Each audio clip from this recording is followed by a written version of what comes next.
Assalamualaikum warahmatullahi wabarakatuh. Salam sejahtera bagi kita semua. Salam Om Swastiastu, Namo Buddhaya, salam kebajikan. Kembali dengan saya, Ibu Woro Sayekti, di materi kedua sifat koligatif larutan tentang penurunan tekanan uap. Sebelumnya, mari kita lihat tujuan pembelajaran. Tujuan pembelajaran kali ini adalah siswa diharapkan mampu: 1. Menganalisa fenomena sifat koligatif larutan, yaitu sifat koligatif penurunan tekanan uap larutan. Yang kedua, menganalisa perhitungan yang berlaku dalam fenomena sifat koligatif larutan tentang penurunan tekanan uap larutan.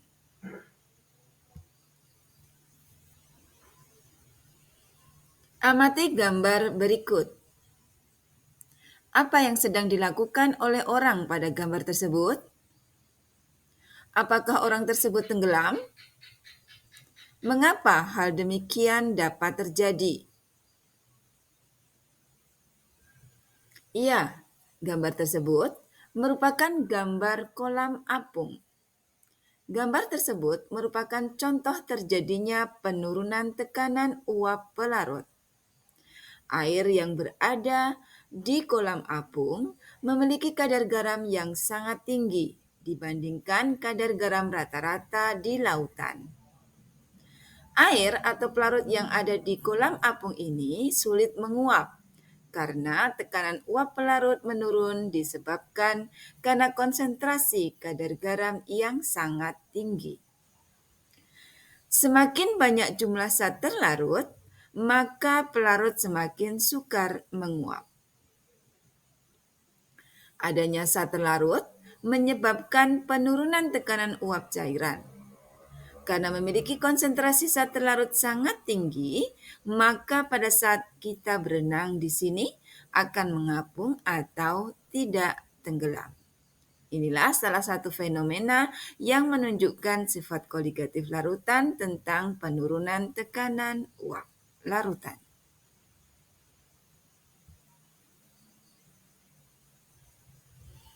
Kita amati gambar berikut. Gambar berikut adalah konsep perubahan sifat pada pelarut oleh zat terlarut non-volatil. Zat terlarut volatil mengakibatkan tekanan uap jenuh larutan lebih besar dari tekanan uap jenuh pelarut. Sedangkan zat terlarut non-volatil cenderung menurunkan tekanan uap jenuh larutan. Adanya perubahan tekanan uap tersebut juga akan memberikan pengaruh terhadap titik didih dan titik beku larutan, sehingga terjadi sifat koligatif larutan. Zat terlarut volatil artinya zat terlarut yang mudah menguap. Pada sistem pelarut murni, titik didih, titik beku, tekanan uap, dan tekanan osmotik hanya akan dipengaruhi oleh molekul pelarut itu sendiri. Namun, dalam sistem larutan yang terdiri dari pelarut dan zat terlarut, keberadaan zat terlarut dalam suatu pelarut akan menyebabkan suatu perubahan tertentu pada keempat sifat koligatif larutan tersebut.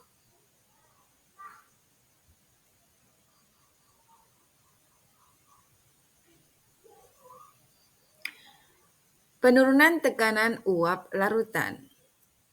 Kita akan mencoba membahas tentang penurunan tekanan uap larutan.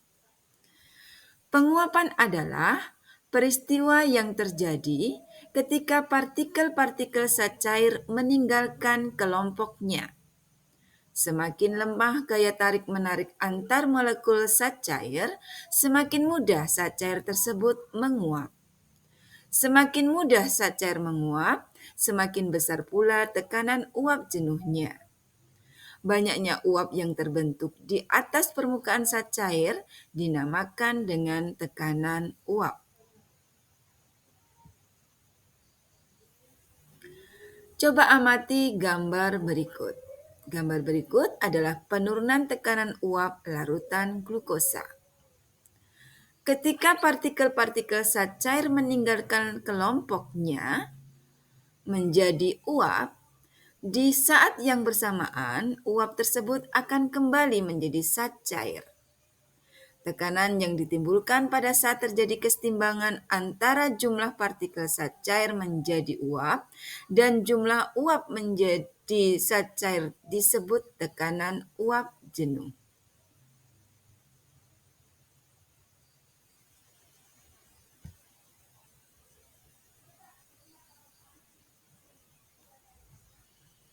Eksperimen Marie-Francois Roll dilakukan pada tahun 1878. Menurut eksperimen ini, pada suatu larutan, partikel-partikel zat terlarut akan menghalangi gerak molekul pelarut untuk berubah dari bentuk cair menjadi bentuk uap, sehingga tekanan uap jenuh larutan menjadi lebih rendah dari tekanan uap jenuh pelarut murni. Bunyi hukum Roth yang berkaitan dengan penurunan tekanan uap adalah sebagai berikut. 1. Penurunan tekanan uap jenuh tergantung pada jumlah partikel zat terlarut. 2. Penurunan tekanan uap jenuh berbanding lurus dengan fraksi mol zat terlarut, sehingga semakin besar nilai fraksi mol zat terlarut, maka tekanan uap larutan akan semakin rendah.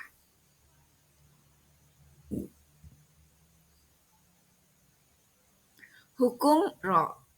Hukum Roth dinotasikan dengan delta P sama dengan XT dikalikan P0. Apabila tekanan uap pelarut di atas larutan dilambangkan P, maka delta P sama dengan P0 dikurangi P. Jika komponen larutan terdiri pelarut dan zat terlarut dengan tetapan rumus berikut. XP ditambahkan XT sama dengan 1, maka XT sama dengan 1 dikurangi XP. Sehingga persamaan akan menjadi sebagai berikut. Delta P sama dengan XT dikali P0. Delta P tadi dinotasikan P0 dikurangi P, sehingga P0 dikurangi P sama dengan 1 dikurangi XP dikalikan P0. Dan dituliskan P0 dikurangi P sama dengan P0 dikurangi XP dikalikan P0. Sehingga rumus di atas bisa disederhanakan dengan P sama dengan XP dikalikan P0. Dengan keterangan delta P sama dengan penurunan tekanan uap dalam satuan milimeter Hg, XP sama dengan fraksi mol zat pelarut, XT sama dengan fraksi mol zat terlarut, P0 sama dengan tekanan uap jenuh pelarut murni, dan P sama dengan tekanan uap larutan.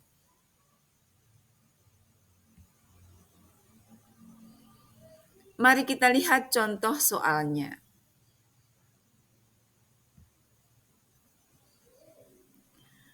Contoh soal yang pertama.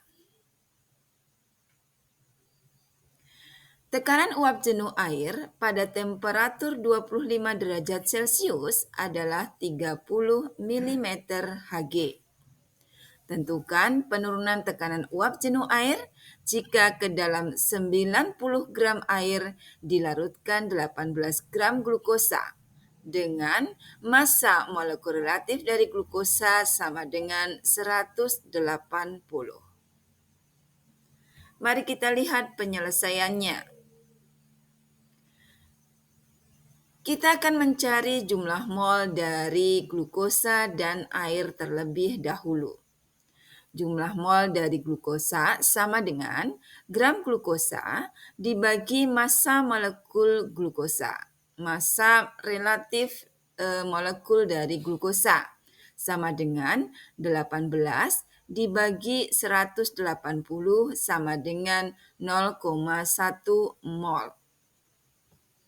Selanjutnya, kita akan mencari jumlah mol dari air sebagai pelarut. Jumlah mol air sama dengan gram air dibagi massa molekul relatif dari air.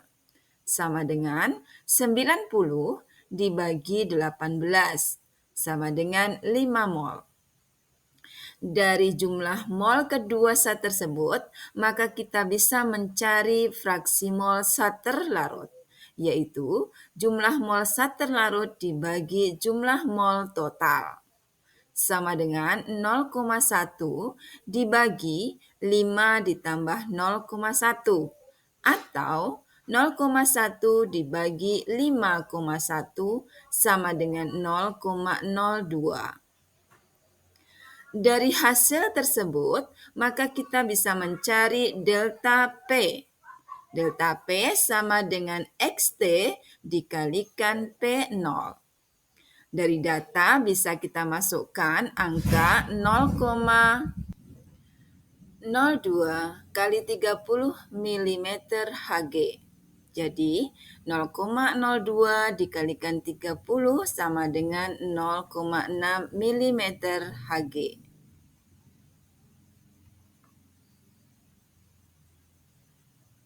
Contoh kedua yaitu tentukan tekanan uap jenuh larutan yang mengandung 12% massa urea CO NH2 2 kali dengan massa molekul relatif sama dengan 60. Jika tekanan uap air pada temperatur 30 derajat Celcius adalah 31,82 mm Hg. Mari kita lihat penyelesaiannya. Massa dari 12% urea sama dengan 12/100 kali 100 gram sama dengan 12 gram. Massa air sama dengan massa larutan dikurangi massa urea, yaitu 100 gram dikurangi 12 gram sama dengan 88 gram. Kemudian, kita akan mencari jumlah mol dari urea dan jumlah mol dari air. Jumlah mol dari urea sama dengan gram urea dibagi massa molekul relatif urea, sama dengan 12 dibagi 60, sama dengan 0,2 mol. Kemudian, kita mencari jumlah mol dari H2O. Sama dengan gram H2O dibagi massa molekul relatif H2O sama dengan 88 dibagi 18 didapatkan hasil 4,89 mol. Sehingga kita bisa mencari fraksi mol zat pelarut. Fraksi mol zat pelarut dicari dari jumlah mol zat pelarut dibagi jumlah mol total.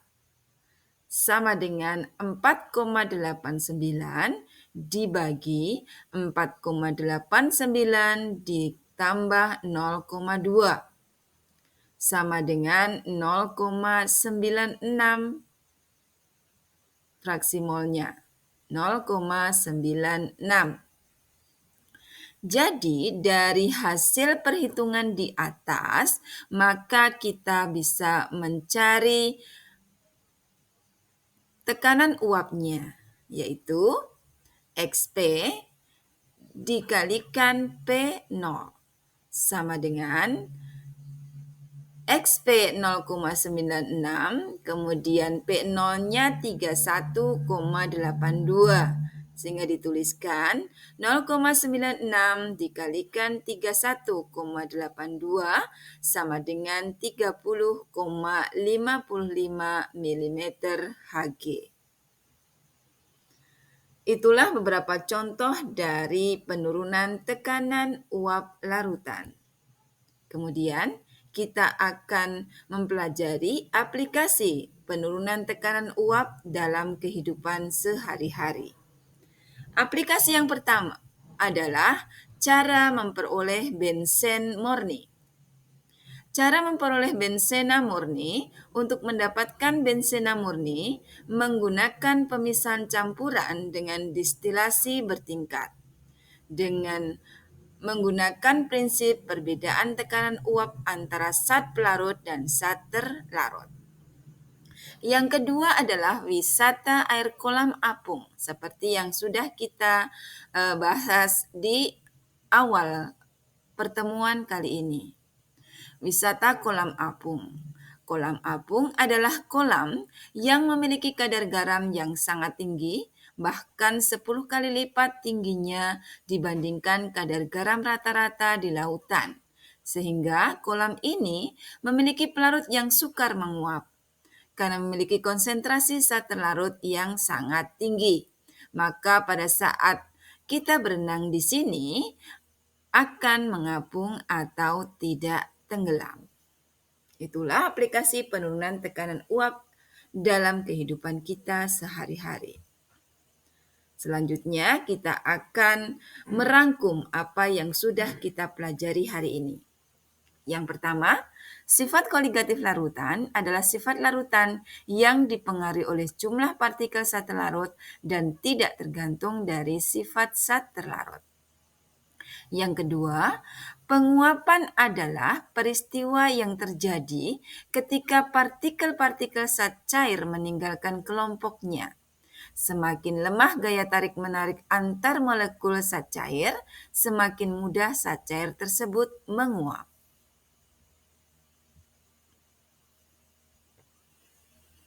Selanjutnya kita berbicara tentang hukum Raoult.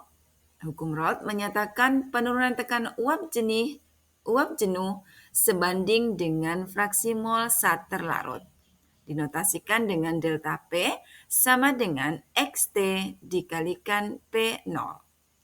Semakin besar nilai fraksi mol zat terlarut, maka semakin rendah tekanan uap larutannya. Tekanan uap jenuh larutan dapat dihitung melalui rumus berikut. P sama dengan XP dikalikan P0.